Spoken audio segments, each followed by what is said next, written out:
One of the most important factors in the returns you can expect to generate as an investor is how much you're actually paying to invest.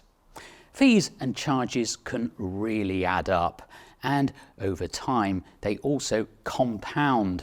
So the long-term impact of cost can be very significant.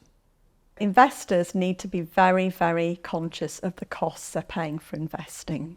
In fact, the costs of investing are the one thing you can really control as an investor. You can't control the ups and downs of the markets, but you can control those incremental fees that you're paying. For a lot of investors, they don't understand the long-term damage that even small fees can do to your end outcome as an investor.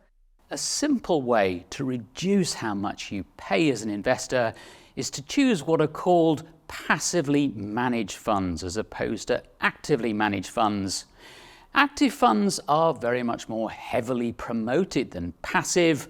They're also considerably more expensive.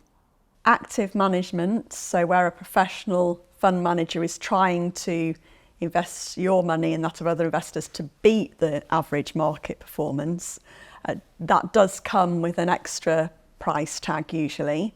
And passive funds, which are also called tracker funds, which track a particular stock market index, so they're trying to replicate the performance of, say, the FTSE 100, the S&P 500 in the States, or other well-known indices.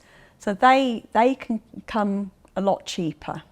And the costs of investing overall have been coming down across the board. There is price pressure, there is competition, but tracker funds can be super, super cheap these days.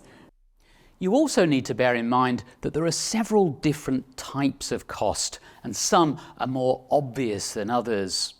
There are, though, two really significant ones. There is the fee that you pay to the professional fund manager, but there's also underlying transaction costs that the manager is incurring through managing the portfolio. So they're incurring fees for buying and selling the underlying shares, for example, in a shares portfolio. So I think you need to be conscious that a fund manager who trades a lot will be incurring a lot of that. It's certainly not true that the cheapest funds always produce the highest returns, but it pays to keep your costs down. A good advisor can help you identify the funds that provide value for money.